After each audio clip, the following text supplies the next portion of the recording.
Suite des opérations de déguerpissement à Conakry, face à l'allure apparemment infrénable des machines d'Ibrahima Kourouma, certains citoyens anticipent sur la démolition de leurs constructions pour ne pas tout perdre.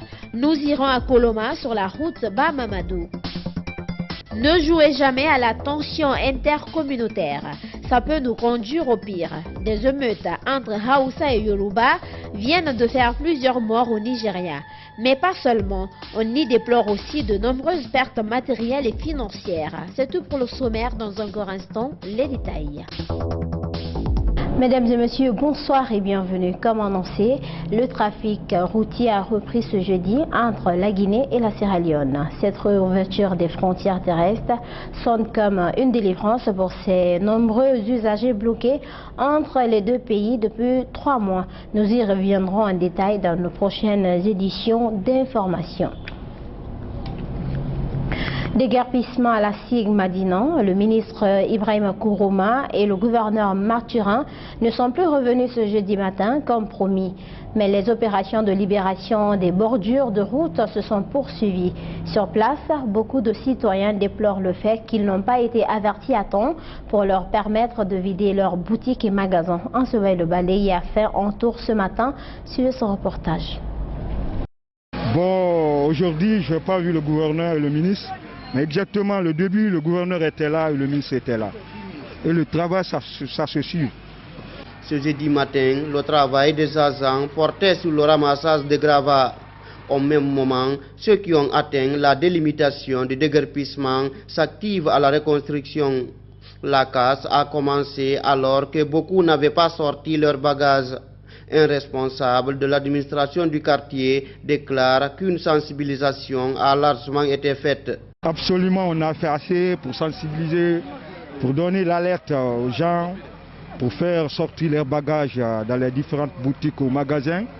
Vraiment, l'alerte a été faite à temps. Une déclaration en contradiction avec la version des citoyens déguerpis qui soutiennent de leur côté que le temps consacré à la sensibilisation était trop court.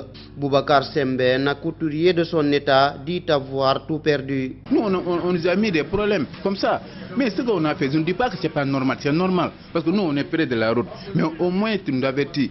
C'est ça que, mais 3 jours seulement, tu viens, 11 jours seulement, casser tout. Ça, c'est pas normal, ça fait mal aussi, quoi. Ils ont croché, 3e jour, ils sont venus. À part de ça, il n'y a rien. Mais on n'est pas mécontents. Les déguerpis disent n'avoir reçu aucun dédommagement de la part de l'État, mais ils saluent quand même l'initiative du ministère de la Ville et de l'Aménagement du Territoire. Une partie de l'usine Tafagui de la SIG Madina est aussi concernée par le déguerpissement entamé dans cette zone. Il faut rappeler que le ministère de la Ville a commencé cette campagne de libération des encombrants physiques il y a environ 3 semaines et depuis, rien ne semble l'arrêter dans sa course destructrice. Face à cette détermination des autorités, certains citoyens essaient d'anticiper. C'est le cas à Koloma, le long de la route Bamamadou, où on entend aussi des cris de cœur des frustrés. Pour eux, après avoir soutenu le 3e mandat d'Alpha Condé, ils ne méritent pas un tel sort. Reportage Dienamou Diallo.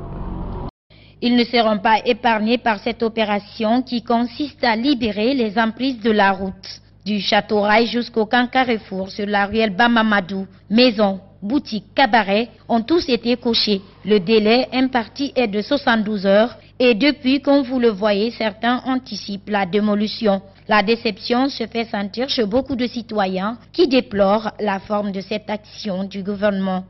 Ils sont rentrés jusqu'à 3-4 mètres sur certains. C'est ce que je n'ai pas compris. Aussi, casser n'est pas mauvais, mais est-ce qu'ils vont essayer de rétablir, est-ce qu'ils vont arranger? C'est ça le problème. Parce que les dégâts qui sont en train de causer, non seulement le pays est au chômage, qui sachent qu'ils ont fait pleurer beaucoup de monde. Ah oui, parce que beaucoup de personnes aujourd'hui vivent sur la route. Le peu qu'ils font, c'est dans ça, ils cherchent à... Maman Aïssata Silla est orpheline et mère de 8 enfants. Depuis qu'elle a vu sa maison sous la croix des agents, sans aucun doute, elle s'est mise dans la danse. Inquiète et désemparée, elle se remet à la volonté divine. Je suis inquiète. J'ai 8 enfants. On a mis la croix sur nos maisons. Tout est démoli. Je n'ai ni père, ni mère. On ne sait plus à quel saint se vouer. Et pourtant, ils n'ont rien fait pour nous pour venir gâter. Comment allons-nous faire maintenant? Beaucoup ne comprennent pas le slogan « Gouverner autrement » du président de la République, qui est pour ça, nous, synonyme de destruction et d'augmentation du chômage. Il est aussi déçu. Vraiment déçu, si c'est ça qu'on appelle gouverner autrement, je ne comprends pas. Au lieu d'encourager les petites et moyennes entreprises à évoluer, à se développer, on est là à détruire ce que les gens font. C'est vraiment dommage. Zoumanigui est acteur local du 3e mandat et regrette d'avoir accompagné ce projet. Diplômé sans emploi, il dit son cri de cœur. Le 3e mandat, on a tous voté pour lui. On a accompagné parce que chaque fois il venait dans le quartier corrompre nos parents avec de l'argent. Donc on était obligé de suivre nos parents. Dans une famille de 10 membres, toute la famille qui doit être dans un seul côté. Et regarder la pauvre population, la situation actuelle de la population. Pas aider, pas leur situation, mais nous la population. Ces opérations de déguerpissement continuent d'alimenter les débats. Le député Ibrahima Sori Diallo d'ADC BOK salue l'initiative mais pense que l'État a manqué de stratégie. Écoutez-le au micro d'Ansoumaï Balé. Bon, moi je pense que ce déguerpissement est parfois par endroits salutaire et par endroits ça ennuie le peuple de Guinée. Nous sommes face à des situations d'épidémie où les gens n'ont même pas où se poser. La précarité est là et on augmente la précarité. Parce que beaucoup de citoyens vivaient de ces emprises. Donc ils faisaient leur petit, c'est-à-dire leur petit commerce là. Et on les enlève cela. Ils vont se retrouver où? Dans la rue. Ou dans les jours à venir, vous allez voir plus de mendiants en Guinée. Parce que les gens vont mendier. Celui qui n'a pas là où trouver ce qu'il mange, il va partir chercher à manger par n'importe quel moyen parce qu'il faut qu'il puisse vivre. Les gens ne vont pas sentir d'abord parce qu'il y a un peu d'économie. Attendez un mois, vous verrez tout de suite la pauvreté va commencer à gangréner ceux-là qui se débrouillent là. Et ils n'auront plus de ressources. Comment ils vont? Parce qu'ils n'attendent pas la fin de mois. Ça va se caractériser par la famine. Et puis, les gens n'auront plus honte de venir dans les bureaux quémander les parents. Donc, c'est pour dire quoi? Aujourd'hui, on déguerpit les gens, il faut avoir un plan B. Il fallait augmenter les hommes encore de métier. Il y a une politique qui accompagne un projet. Si une politique n'est pas derrière un projet, vous allez penser que vous êtes en train de bien faire. Déguerpir, c'est bien, les rues, c'est joli à voir. Mais il ne faut pas faire une ville fantôme. Attention aux conflits intercommunautaires. Il faut à tout prix éviter les tensions entre ethnies. Les conséquences de ce genre de conflits sont fâcheuses. On vient de voir un malheureux exemple au Nigeria. Dans ce pays de l'Afrique de l'Ouest, des émeutes entre Hausa et Yoruba ont fait plusieurs morts et ravagé tout un marché ce week-end. Suivez plutôt le reportage de nos confrères de TV5. Après la pagaille, le calme est revenu, mais les commerçants désolés peinent à ramasser quoi que ce soit dans les décombres. Il ne reste plus grand-chose du populaire marché de Chacha à Ibadan, détruit et brûlé après plusieurs jours d'émeutes. Je n'ai pas perdu moins de 25 millions de Naira, soit plus de 50 000 € de biens. Je sais combien d'argent j'avais dans ma maison. Vendredi dernier, une querelle aurait éclaté entre un ouvrier de la communauté Hausa et un commerçant Yoruba, provoquant un déchaînement de violence dans cette grande ville du sud-ouest nigérian. Les conséquences sont dramatiques. Plusieurs morts sont rapportées par les médias locaux, même s'il n'existe pas de bilan officiel précis. Cet embrasement est révélateur de la tension qui existe entre les communautés. Depuis plusieurs semaines, le sud du pays est confronté à une montée des discours haineux ciblant les personnes du nord. Cela fait 40 ans que les Haoussa vivent avec les Yoruba dans cette communauté. Il n'y a plus d'ennemis, plus de malentendus entre eux depuis cette époque. Et nous n'avons jamais vécu une telle chose depuis que nous vivons ensemble. Les violences ont été suffisamment graves pour faire réagir le président Muhammadu Buhari. Dimanche soir, il a appelé à l'unité et exhorté les chefs traditionnels et religieux à intervenir. Les chefs Hausa et Yoruba seraient en discussion pour restaurer un peu de paix à Ibadan.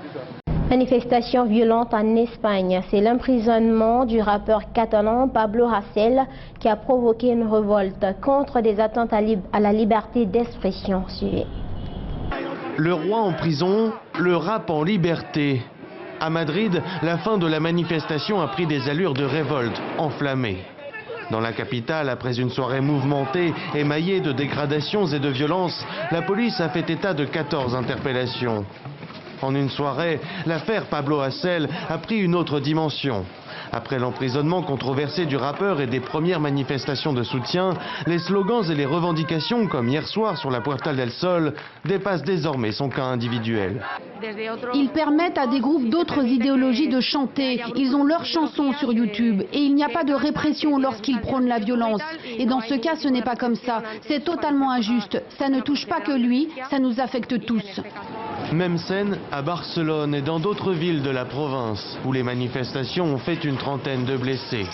Ici, la répression dénoncée par le rappeur catalan résonne plus largement auprès d'une large frange de la population, des amateurs de musiques urbaines aux défenseurs des libertés, en passant par les antifascistes.